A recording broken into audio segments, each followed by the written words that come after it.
cada vez más embotado son nuestros sentidos y nuestra capacidad de intelección para incorporarnos a esa algarabía universal, que es la que te va a quitar la muerte también, ¿no? Fíjate, yo recordé Marguerite Yourcenar cuando los últimos años quería viajar, viajar, descubrir esta cárcel, quiere conocer la cárcel, donde está, darle la vuelta. Y lo que me aterra es que la debilidad física o el dolor me quite la posibilidad de dar la vuelta a la cárcel. Finalmente, la gran experiencia, Germán, no es la muerte, es el dolor. Esta convivencia constante con el dolor que te quita todo. Porque la muerte te quita de golpe. Claro. Y eres perfecto en ese momento. Estás bien. El otro te esclaviza de manera mucho más cruel. Y te degrada. Y la degradación no la quiero. No. Yo les quise prometer a mi hijo y a mis amigos, cuando estaba saliendo del coma, en ese espacio de 6-7 días, que me descuelguen, por favor, que no insistan. La insistencia terapéutica es insultante. No quiero eso. Están ahí conectados, ¿no? En una condición absolutamente indita. Si mi cabeza no va a salir bien de esta aventura, déjenme. Ahora sí reconozco el poderío del espíritu y aceptaría vivir con el espíritu intacto, aun si el cuerpo está mal. Yo también.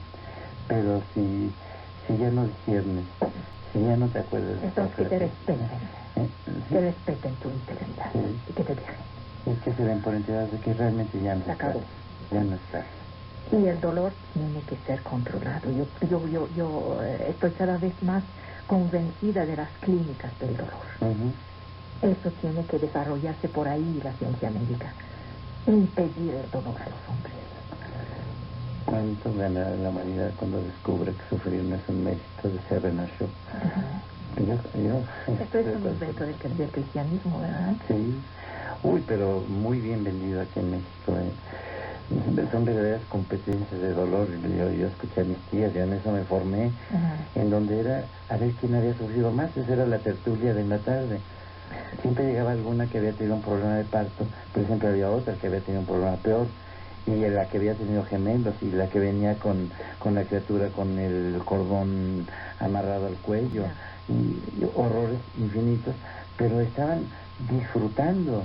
Era una especie como de chamuy metafísico, donde decían, estoy sufriendo, pero estuvo rico, porque ya sí, les gané, les maté el gallo, como decimos aquí en México. Y a mí eso me parecía siniestro.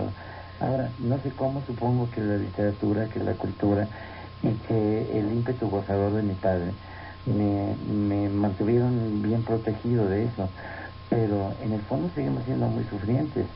Y de ahí que prefiramos perder, por ejemplo, que ganar, agacharnos que rebelarnos. Tenemos mucho más mártires que héroes en este país. Ya no hay cupo, pero vamos a tener que cremar a los mártires también, porque ¿qué hacemos con tanto más? Me parece extraño eso, porque es totalmente diferente de dónde vengo. Claro. No, a mí me gusta ganar, fíjate. Soy como los niños malcriados, me gusta ganar. Y además no tengo la habilidad de ocultarlo.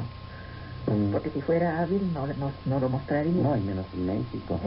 Y al contrario, sí, solicitas muchos odios. Sí, los pido, dénmelos. Ahora, Germán, quería preguntarte una cosa muy grave. La relación con el perdón, con los demás. ¿Cómo funcionó contigo después de esta experiencia? Básicamente igual que antes. No tengo mucho que perdonar. En ese sentido, la vida ha sido excesivamente generosa conmigo. He recibido mucho más bien que el mal que he recibido. Y por otro lado soy bastante poco susceptible o vulnerable. Mi memoria está como más concentrada en otras cosas que en acordarme qué tal día tal persona. Cuando yo le pedí tal cosa, me salió con lo que... buena memoria. Yo sí. Excelente, pero para ciertas áreas. No me sé el teléfono de mi casa, pero me sé el reparto de Coriolano, por ejemplo. Es decir, lo que leo básicamente es lo que grabo. Lo que acontece me pasa como muy por encima.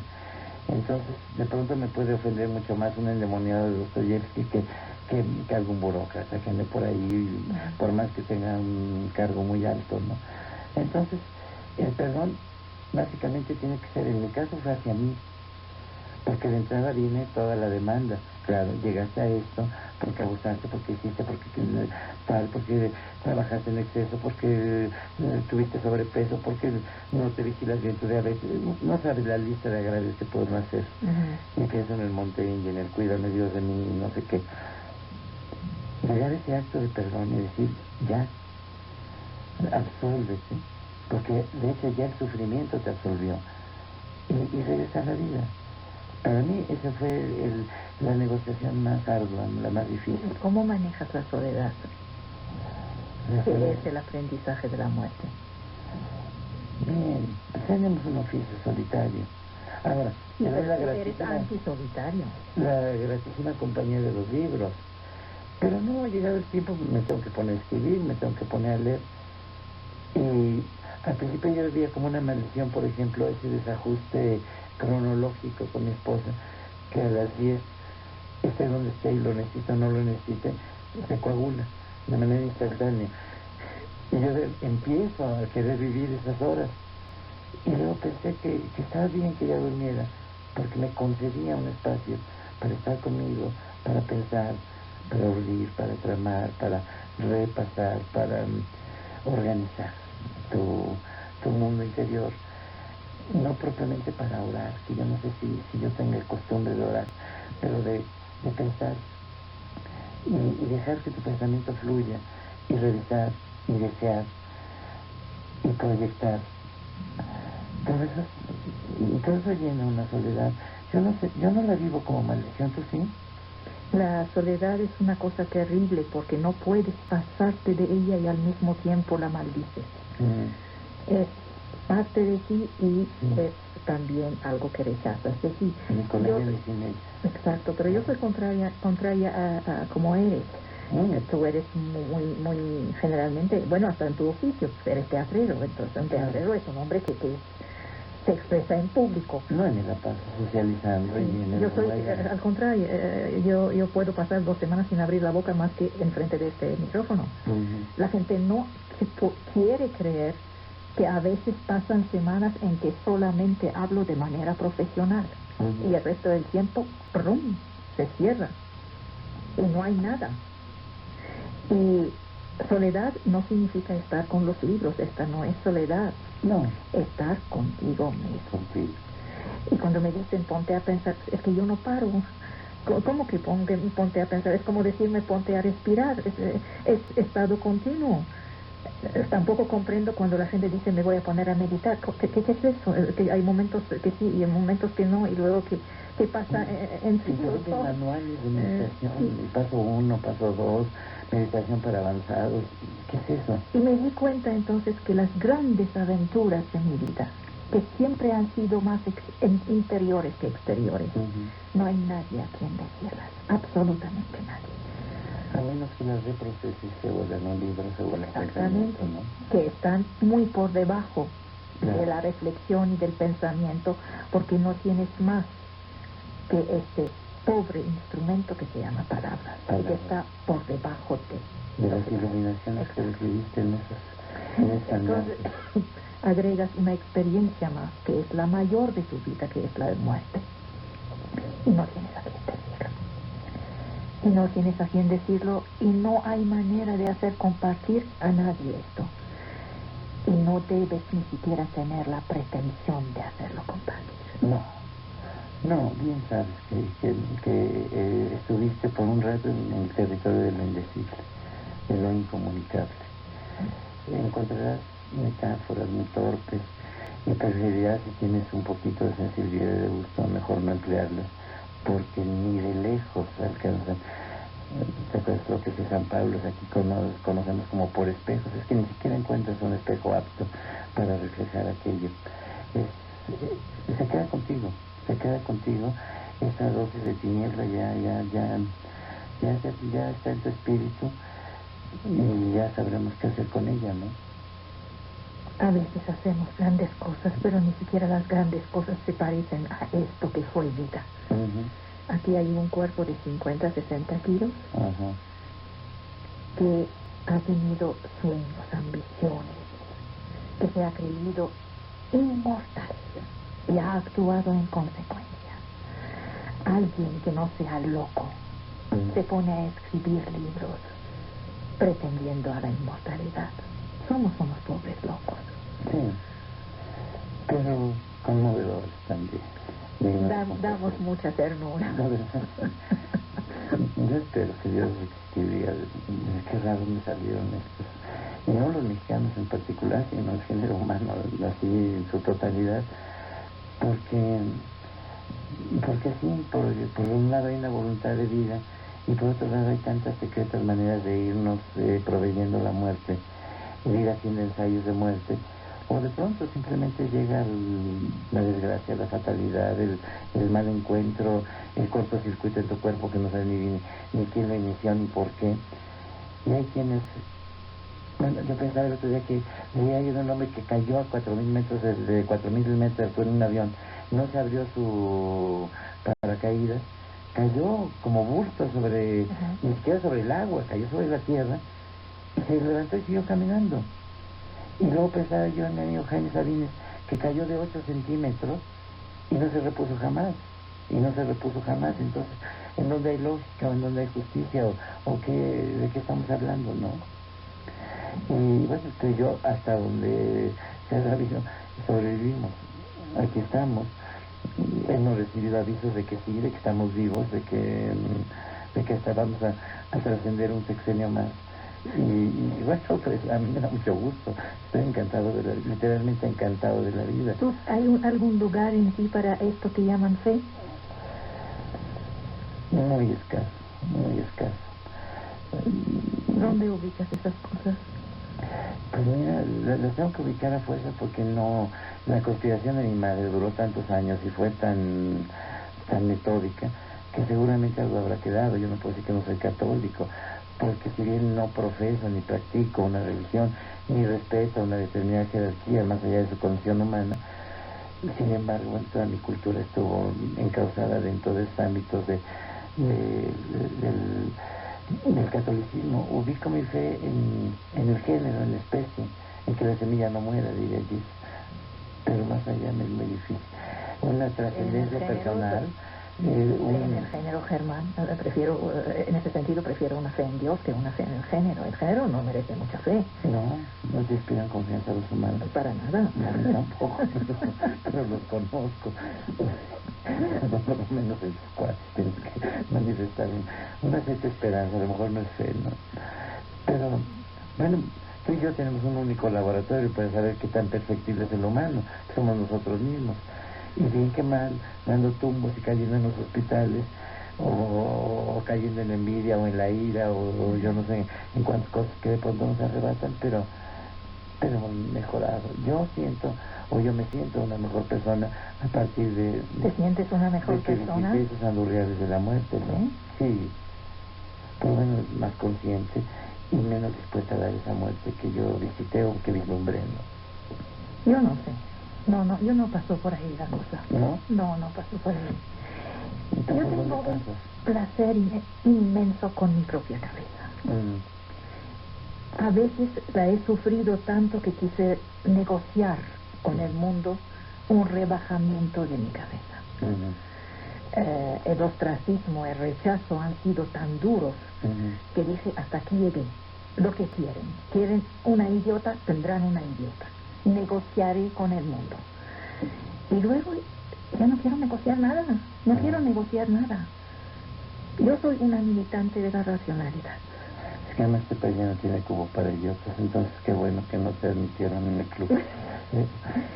Y gozo esta relación privilegiada con la intelección de las cosas. Mucho más que antes. Ya no perdón de cómo soy. Ya no quiero negociar esas cosas. Ahí está. Con su carga de sufrimiento, de rechazo, de soledad, de lo que quieres. Enfrente no hay más que momentos de placer cuando hay entendimiento de las cosas, paso de una idea a otra, comprensión de algo más que no estaba comprendido. Y eso va a caber en lo que queda de vida. Punto, se acabó. No está mal. No está mal. Eso por lo pronto es mío. Que si hay competencia, que si no hay competencia en este terreno, soy imperador. Ojalá y la haya. Ojalá y la haya. Para que te des el lujo de defenestrar a los rivales. Es el placer del niñito, me siento como niñito. Yo hacía cosas bárbaras cuando estaba chica, en la escuela en primaria. Pasaba al lado de las niñitas el día del examen. Estaban estudiando geografía e historia, ¿no? Y con toda la maldad del mundo les decía, estudien, quizás sean la segunda. Ahora me río de mí misma porque hacía eso, no había necesidad. Y luego me doy cuenta que me da tanto gusto. Y es que en el fondo le sigue diciendo al mundo lo mismo. Sí, matices más, matices menos. Claro, es tan placentero, pero... es tan placentero el concurso del gran depredador mental. Finalmente eso fue esta pequeña vida, la de un depredador mental y punto. Y no voy a pedir perdón por ello. Un hacker neuronal. Me parece muy bien, además yo te he visto lanzándote al abordaje, así con el cuchillo, con una baja de Occam entre los dientes, ¿no? Eso fue la experiencia de la muerte por mi lado. Espero que pues tengamos la posibilidad de hacer un programa próximo en que vayamos un poquito más a fondo de las cosas, lo que no nos impedirá reírnos un poco más. Claro. Somos sobrevivientes. Espero que a los que nos han escuchado les haya servido de algo, y aunque no les haya servido de nada, que la hayan pasado bien.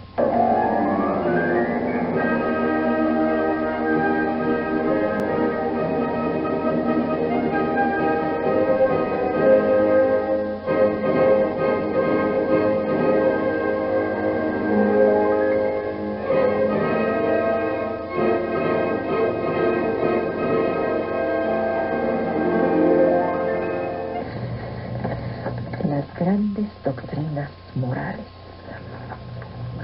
No puede haber un verdadero sistema filosófico sin una prolongación ética.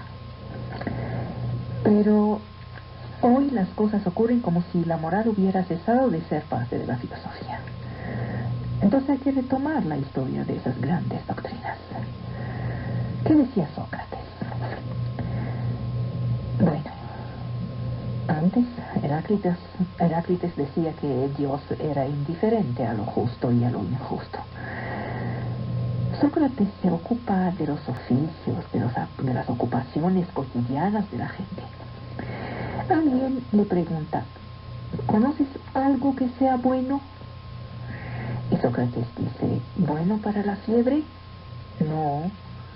¿Bueno para el hambre? No. ¿Bueno para las enfermedades de los ojos? No. Y Sócrates dice, ¿entonces me pides algo bueno que no sea bueno para nada?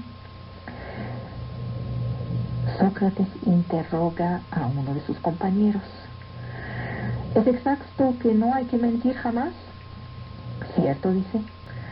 Bien, pero si un padre quiere hacer ingerir a su hijo enfermo una medicina de mal sabor y la introduce en un plato bueno, ¿habrá que reprochárselo? El otro dice, no. Sin embargo, dice Sócrates, engaña a su hijo. ¿Acaso aprobarías a un jefe de un ejército que revelaría a sus tropas que el esfuerzo esperado no llegará? Y así lo deprimes y ya no podrá combatir. El otro dice no. Y Sócrates dice, entonces es bueno ocultar la verdad. A fin de cuentas, nunca hay que mentir salvo cuando se necesita mentir. ¿Por qué le gustaban esos juegos a Sócrates? Sócrates perturba las seguridades, las creencias, las más venerables. Sócrates molesta. Sin embargo, es impecable en su vida. No le pueden agarrar ni una. No hace bellos discursos. Lo que busca es hacer pensar. No quiere esas teorías de la justicia que acreditan cualquier injusticia. El acto moral es aquel que nadie puede pensar en mi lugar. Si he robado el bien de alguien, podría utilizar todos los estratagemas para disculpar mi pillería, pretender que la intención era buena. Para esto tendría que deformar el vocabulario. Soy un ladrón, decía Simone Weil. Sola la palabra ladrón puede impedirme robar. La injusticia se reconoce al hecho de que es nombrable, decible. No mezclemos lo justo y lo injusto. Denunciemos las injusticias que pretenden ser justas. Distingamos. Como Sócrates debemos saber que la conciencia se muestra diciendo no. Y Platón, ¿qué decía Platón? Aquí el alma se vuelve esta mediocridad psicosomática que llamamos un hombre, ocupado en sus asuntos de hombre, sus mezquinerías, sus rivalidades. El hombre feliz de ser hombre desprecia a la filosofía y la filosofía lo desprecia. Solo tengo un alma a condición que me ocupe de ella. Lo que hago desaparece, pero lo que hago de mí mismo se queda. Por eso importa no rebajar el alma. Platón habla de una monstruosidad que sería la inteligencia sin alma. El platonismo no es ni física ni metafísica. El platonismo es una moral. El Gorgias es un manual de moral. Hay que volver a la dialéctica del amor en el banquete. Sócrates mostraba que nadie era malo voluntariamente. La maldad es ignorancia, decía. La virtud es ciencia y la ciencia es virtud. Cuando se tiene el saber, ya no se necesita una moral de órdenes, prohibiciones, sanciones exteriores. Esto solo conviene a los ignorantes, decía. El platonismo es una doctrina del conocimiento. La inteligencia brillará cuando estará en contacto con las ideas.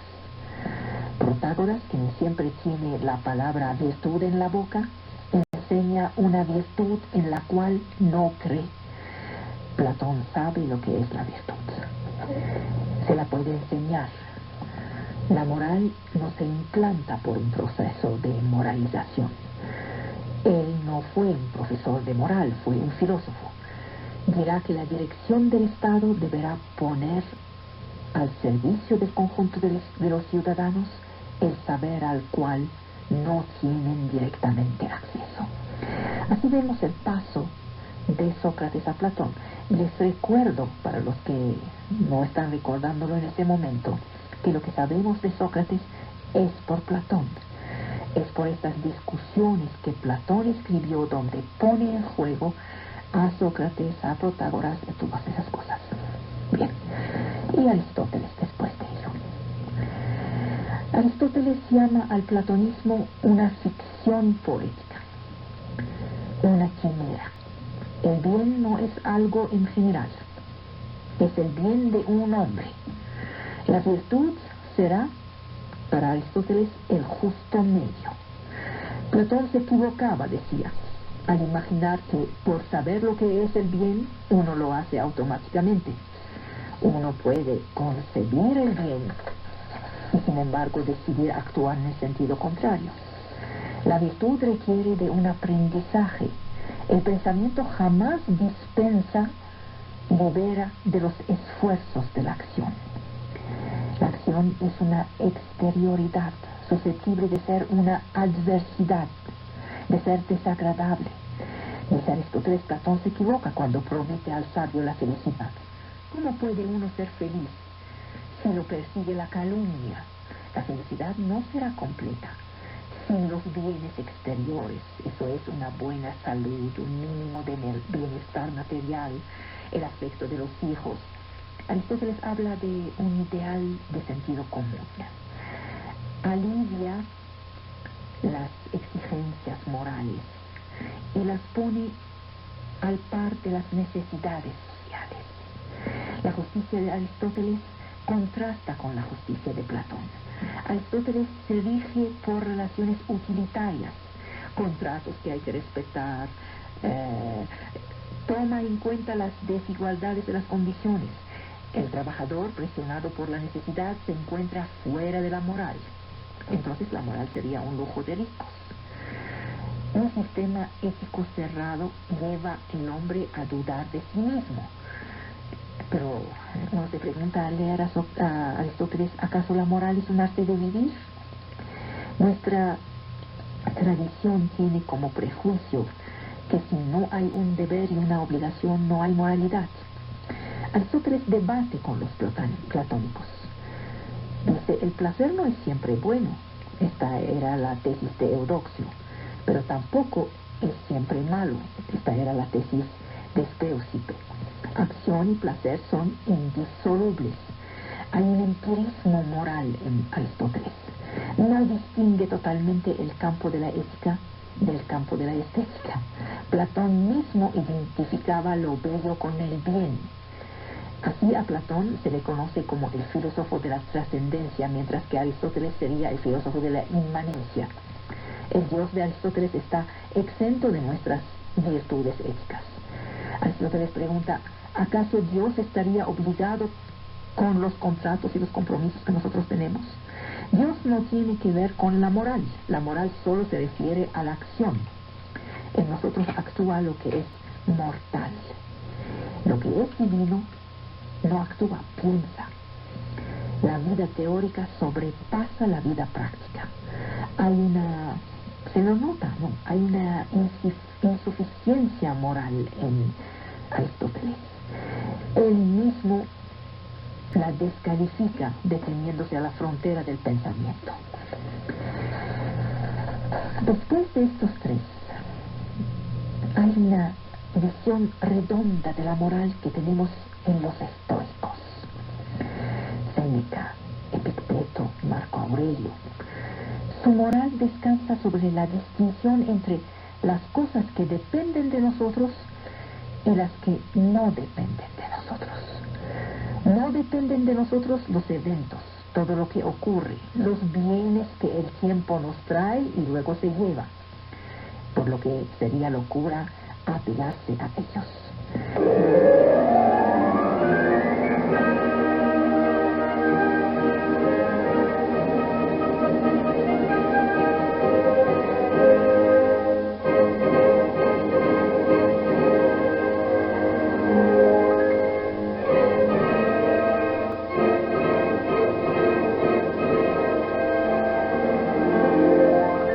Según el primero, Everett, habrá desdoblamiento del universo cada vez que hay alternativa de acción y de decisión. Y estos universos que se dividen al infinito son totalmente desconectados unos de otros. Un observador en un universo no tiene ninguna manera de saber lo que pasa en los universos vecinos.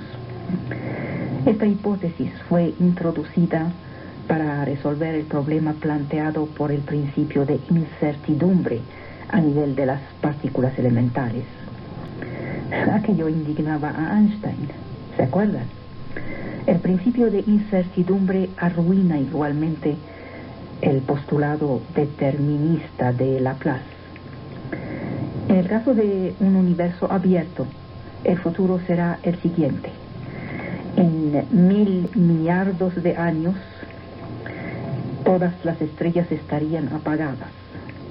El universo solo será compuesto de pedacería, de restos, y salpicado de hoyos negros.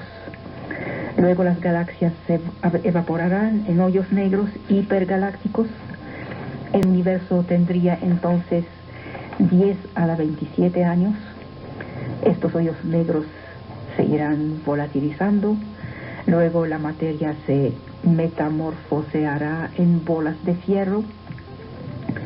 En un universo frío cercano al cero absoluto. Todo se llama predicción a, pero muy largo plazo, lo que tiene cuando menos el mérito de relativizar nuestros pequeños problemas personales. En segundo caso, el universo no parará, no detendrá su extensión sino después de un tiempo infinito. Ahí habría que decir qué es eso de infinito. El tercer caso es el universo que alcanzará su extensión máxima hacia los 10 a los 9 años. Luego empezará a contractarse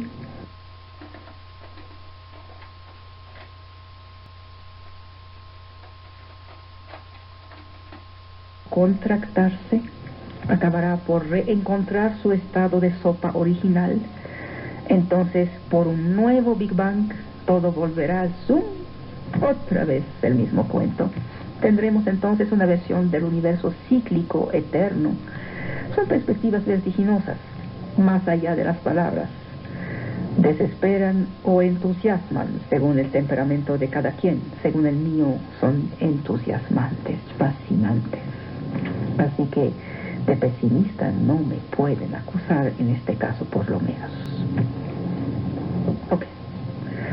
Hoy vivimos un cuestionamiento de la razón, la hipercrítica y el escepticismo. El año 2000 está vivido más como un fin que como un principio. El contraste se ve en comparación con todas las anticipaciones que marcaron el año 1900. Ahí todas las esperanzas parecían permitidas. El siglo XX vino y decepcionó todas estas esperanzas y se terminó en casi todos los campos por debajo de las esperanzas de hace 100 años. Solo la electrónica ha probablemente sobrepasado las previsiones. La evolución demográfica del mundo occidental no es indiferente a este fenómeno. Para la gente que nació a partir de 1945, esta generación que hizo la cultura desde los años 70 hasta ahora, esta sabe que solo verá algunos años solamente del siglo XX, y serán sus años de vejez, nuestros años de vejez. Esta generación que termina su vida activa en un clima difícil está más llevada a meditar sobre la decadencia que a elaborar predicciones. El siglo XXI será un siglo de viejos. Un campo parece escapar al escepticismo generalizado. Es el de la predicción popular tradicional, que prospera en medio de sus incoherencias y de sus errores permanentes. El papel de la predicción concierne el presente, mucho más que el futuro. Lo importante no es su realización, sino su función de terapia social. A pesar del extraordinario avance de las ciencias exactas, todas las formas más irracionales de la profecía, la predicción y todas esas cosas resurgen, proliferan, captando la atención de las masas. Esto es triste para un espíritu racional. Hay revistas consagradas a la astrología. Hay páginas de internet que están dispuestas a dar cualquier horóscopo a quien sea. Los videntes, los parapsicólogos se multiplican. Hacía 30 años ya se podía leer en la revista Time: el futuro es una empresa comercial floreciente. Agrega: en París hay un charlatán, vidente, lo que sea, por 120 habitantes, contra un médico por 514 personas y un cura por 4.000 personas. Si contamos los métodos diferentes de predicción, contamos unos 25 esenciales que están practicados, además de los muchos marginales, 25 que vamos a llamarles canónicos, caray. Desde la bola de cristal hasta la femancia, geomancia, numerología, quiromancia, cartomancia y muchas mancias. Ninguna prueba de la incoherencia, de la absurdidad de estos métodos puede hacer retroceder la confianza de una proporción impresionante de la población. La comparación de 25 horóscopos impresos en 25 diarios diferentes hace aparecer 25 predicciones diferentes. Esto no impide a 30% de la población de afirmar que el horóscopo contiene una parte de verdad. La proporción declina con la edad. No sé si es porque la edad trae sabiduría o porque la necesidad de conocer el futuro se reduce cuando se hace uno más viejo. Otro rasgo revelador: los adeptos de horóscopos son urbanos, perdidos en la masa anónima de las grandes aglomeraciones.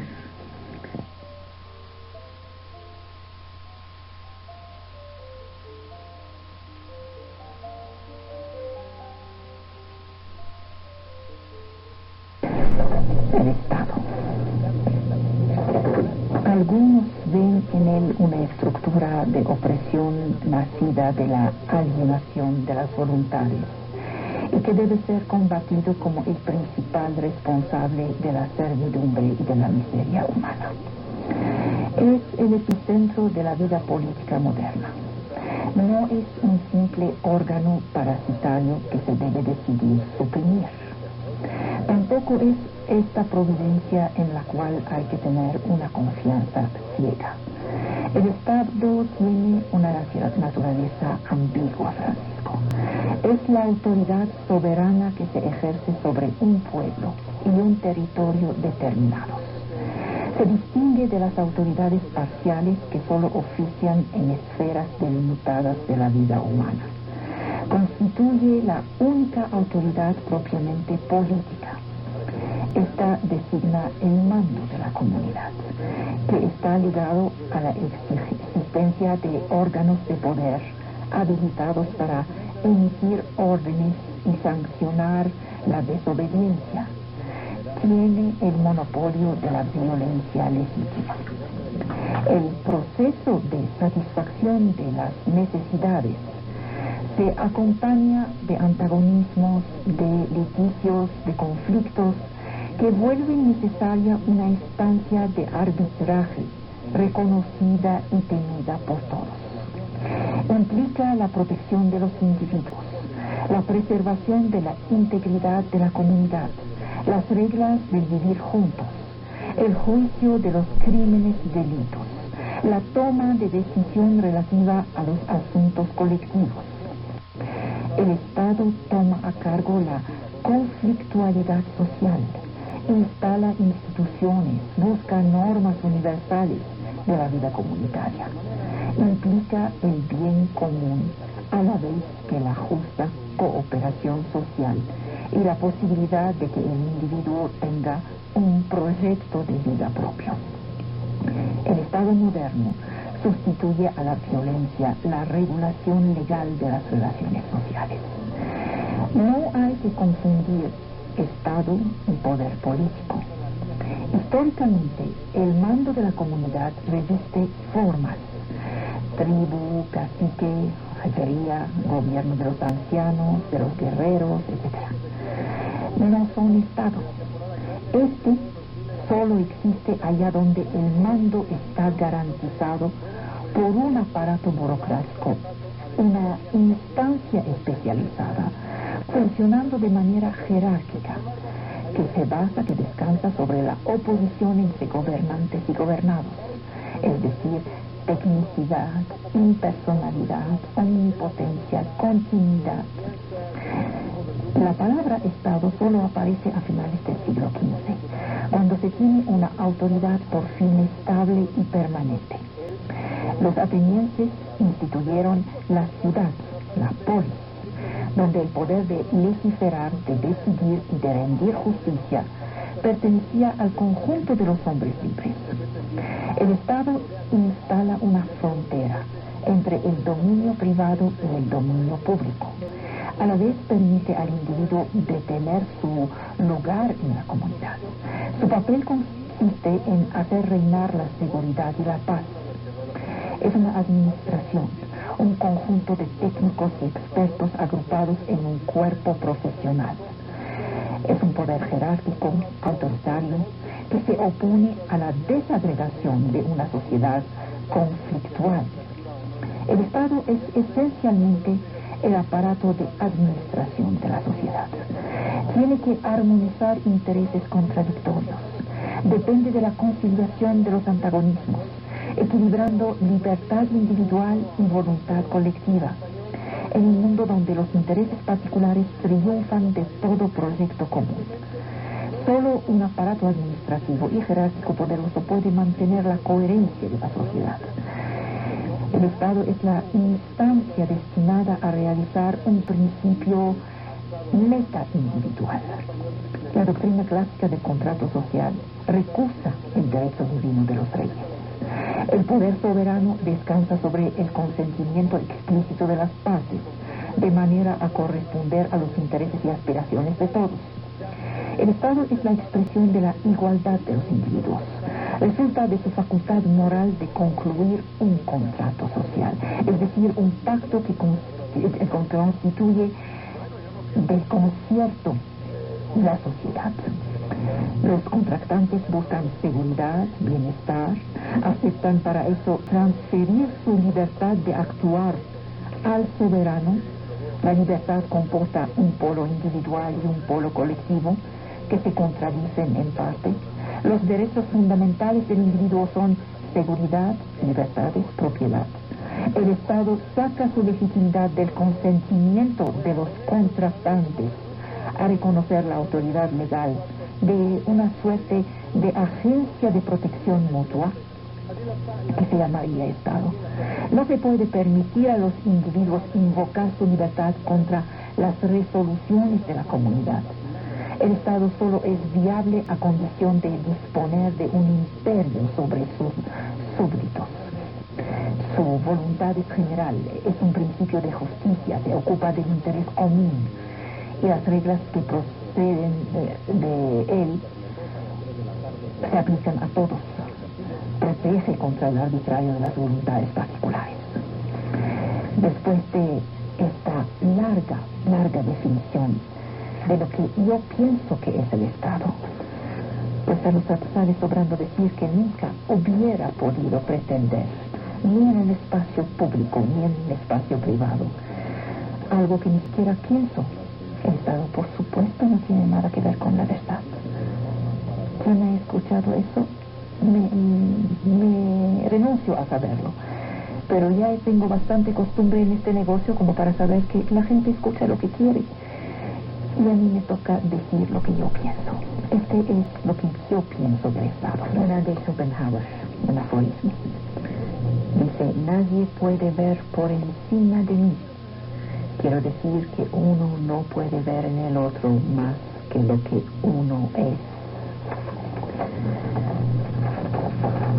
Una cita de Jules Renard en su diario.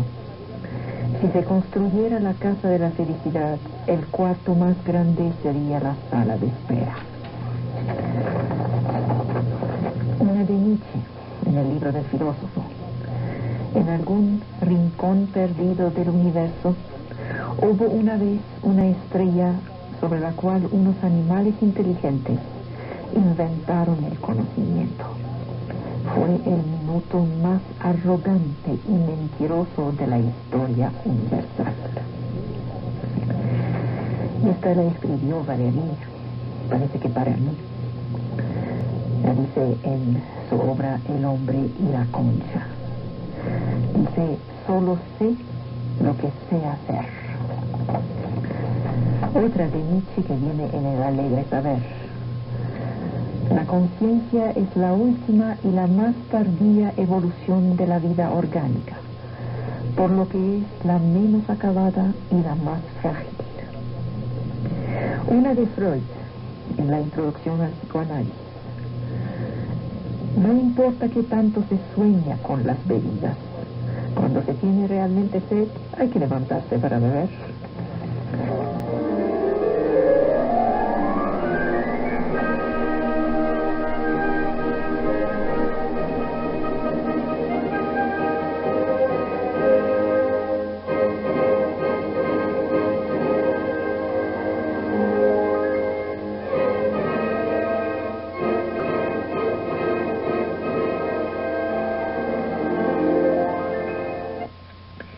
no considero la razón como la facultad que me aísla, sino como una facultad universal.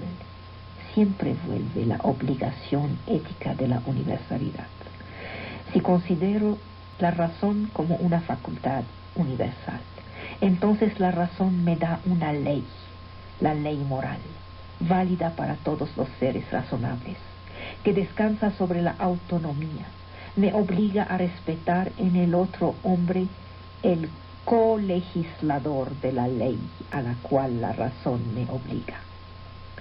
El respeto lleva sobre la naturaleza razonable, sobre la libertad como autonomía. Hay paradoja, por supuesto. El otro es a la vez aquel que yo respeto como un ser inteligible, que puedo comprender, respetando en él la razón y toda la humanidad, y sin embargo el otro puede ser dañado. Hay presencia del otro como ser existente, como ser sensible, y hay una idea del otro. La piedad inmediata se ejerce hacia el primero, el respeto hacia el segundo. Respeto todo hombre, aunque como individuo sensible no sea respetable. Alcanzo lo singular a través de lo universal. Por supuesto, aquí corro el riesgo de la abstracción. Puedo amar la humanidad, pero no los hombres reales. Puedo tener respeto por la idea de hombre y absoluta indiferencia hacia el sufrimiento del hombre singular. Es lo que pasa, por ejemplo, con los militantes de las ideologías que más hablan de humanidad. Se vuelven las más criminales hacia los hombres en particular. Todo es cuestión de equilibrar las paradojas. No tratar de solucionarlas, no hay solución, sino sistemáticamente partir de lo primitivo en nosotros, que es finalmente lo más confiable. La extensión de la idea de piedad, luego la recuperación por la razón de respeto y el amor por el otro, aunque no sea amable ni respetable, y por fin acabando con este juego, con esta actividad altamente peligrosa que consiste en caminar sobre una cuerda en la vida, tratando de autodefenderse, reconocer al otro, saber que es incognoscible y actuar por la ley moral que nos es común a todos.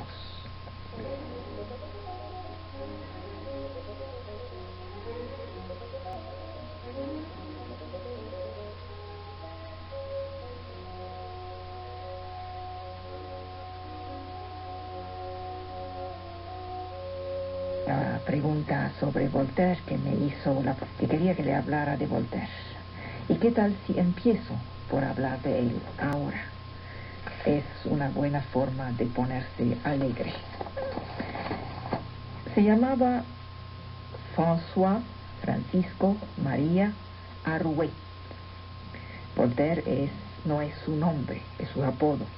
Había nacido en 1694, su padre era notario. Era un niño prodigio. A los 12 años concibió una tragedia, a los 15 decidió que será a la vez gran poeta y hombre de negocios, a los 19 años se hace expulsar de La Haya. Jamás supo tolerar la tiranía o incluso la autoridad. Tenía 20 años cuando el regente lo condena a pasar un año en la cárcel de la Bastilla, diciéndole ahí va a poder reflexionar en paz sobre los versos irreverentes que había escrito. 4 años más tarde, París hace un triunfo, así su primera tragedia, y la gloria literaria lo lleva a cambiar de nombre. Es así como nació Voltaire. Amaba el lujo, las mundanidades, gozaba de todos sus placeres, de este mismo orden social y político que quería destruir. Tenía una curiosidad inmensa. Su pretensión de ser el igual de un príncipe hizo que la gente de un caballero francés lo golpeara, y la humillación fue tan grande que Voltaire decidió refugiarse en Inglaterra. Ahí se quedó durante 2 años, hasta noviembre de 1728. Fue fascinado por la prosperidad comercial de Londres, el respeto que parecía otorgar Inglaterra a sus escritores. Ahí Voltaire escribe una verdadera apología del liberalismo anglosajón, titulada Diccionario Filosófico. A la vez, deja florecer el otro lado de su personalidad. Compra trigo, especula con la lotería, se dedica a la trata de negros, al tráfico de armas, y es muy brillante en eso también. Jamás pensó que sus libros podrían permitirle ganarse la vida, y como quería no depender de ningún poder, él no pedía becas. Debía encontrar las formas para vivir libre de angustias. Lo hizo bien, se pudo pagar el lujo de prestar dinero hasta a los príncipes. En 1733 empieza una relación amorosa y intelectual que duró 16 años con Madame de Châtelet. Decía de ella que era alta, flaca, sin nalgas ni caderas y con 2 pequeñas tetas que parecían llegar de muy lejos. Era además marquesa, madre de 3 hijos y gran sabia frente a Dios. El Parlamento de París condenó las letras filosóficas, amenazó con arrestar a Voltaire. Este se refugia junto con sus 175 seudónimos que le sirven para inundar Europa de libelos. Vuelve a París en 1743 para empezar a los casi 50 años una carrera de cortesano como historiador del rey. Poeta oficial, académico, durará en estos menesteres hasta 1747. Sí, 5 años, 4 años. En este año, 47, empieza su desgracia. Luis XV no lo podía ver ni en pintura. Luis XVI lo detestaba. Y como una desgracia jamás viene sola, en 49 Madame de Châtelet muere. La relación más larga, la más tormentosa de toda su vida. Empieza entonces. ¿A dónde va a ir? Decide ir a Prusia con Federico II. El rey que amaba a los hombres y el hombre que amaba a los reyes se impusieron un cuarto de siglo de salamerías y de peleas floreadas por el afecto. El rey encarcelaba a Voltaire. Voltaire le gritaba puta. El rey respondía bufón antes que de quemar sus libros en público en Berlín. Luego Voltaire se va a vivir en Ginebra con su sobrina. De ahí escribe cartas al mundo entero. Catarina II de Rusia, Stanislas de Polonia, al regente, al papa mismo. El rey de Dinamarca dice, Voltaire me ha enseñado a pensar. Voltaire no para. Su obra Cándido se transforma en un éxito europeo. Había pasado de un optimismo militante a un pesimismo activo. Escribía pensando poder cambiar el mundo. Un terremoto en Lisboa destruyó su confianza en la providencia. Esta providencia se parecía mucho al orden aristotélico. En este orden, el gran relojero, Dios, hacía que el interés de cada quien se encontrara de manera armoniosa con el interés de los demás. Hasta Catarina II logró convencerlo de que Rusia invadía Polonia para liberarla. No era un gran político, era muy fácil cambiarle las opiniones. Sus polémicas con los grandes del mundo lo llevan a replegarse a un lugar llamado Frene, donde él era solo amo después de Dios. Ahí nadie le daba órdenes. De ahí empieza a organizar su injerencia en los asuntos de su siglo. Esta propiedad se encontraba cerca de la frontera suiza, lo que le hacía posible la huida en caso de peligro. Entonces pasaba la frontera cada tercer día. Ahí instala a su sobrina, que se había vuelto su amante. Ahí hace también construir un pequeño teatro. Ahí erige una fábrica de medias de seda y otra fábrica de relojes para sus negocios. Ahí hace plantar tulipanes, zanahorias. La policía lo observaba. Los informes lo describen como alto, seco, parecido a un sátiro. Era el pequeño rey de sus viñedos, sus 400 panales, sus vacas lecheras. Recibía con señorío a toda Europa. Contaba en su casa a sabios, aventureros, espías. Incluso llegó a recibir a Casanova. Decía, el paraíso está allá donde yo me encuentro. Eran los últimos tiempos del absolutismo. Fíjense en las fechas, unos años apenas antes de la Revolución Francesa. Ponen a quemar el diccionario filosófico. Voltaire, quien jamás había querido a la religión, empieza a odiarla. Su incredulidad se transforma entonces en generosidad laica, combativa, para llevarlo a ocupar en la escena pública una estatura que ni Shakespeare ni Goethe han logrado ocupar. Decía de él Diderot: hubiera salvado a Cristo. Por lo pronto quiso salvar a todas las víctimas de las injusticias de su tiempo. Después de 50 años de exilio, en el año 1778, vuelve triunfalmente a París para tener la alegría de molestar a sus enemigos. Se había olvidado de morir. El 30 de mayo de este mismo año, a los 84 años, se murió por fin. Benjamin Franklin, Diderot, el futuro Luis Felipe, saludaron su cuerpo hinchado por el opio. Luego lo enterraron, según el ritual católico, en el panteón de los hombres ilustres, a él que odiaba tanto a la religión. Dejó detrás de él 70 volúmenes, 13 de ellos de puras cartas, pero su vida había sido su única obra maestra. Decía: no vivimos suficientemente. Las carpas viven más que los hombres. Es ridículo. En Ferney no había un criadero de carpas, había alegría, había discusión, y se hablaba de la muerte a carcajadas. No le teníamos miedo.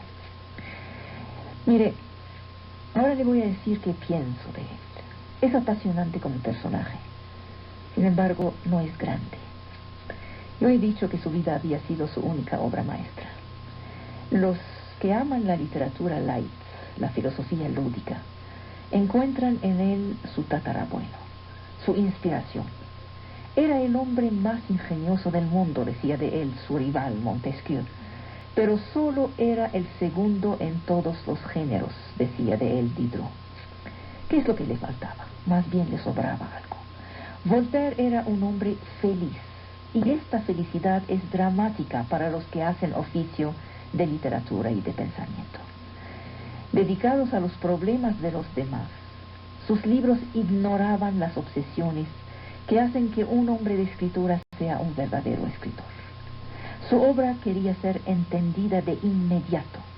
Le faltaban tanto la distancia como la dimensión trágica.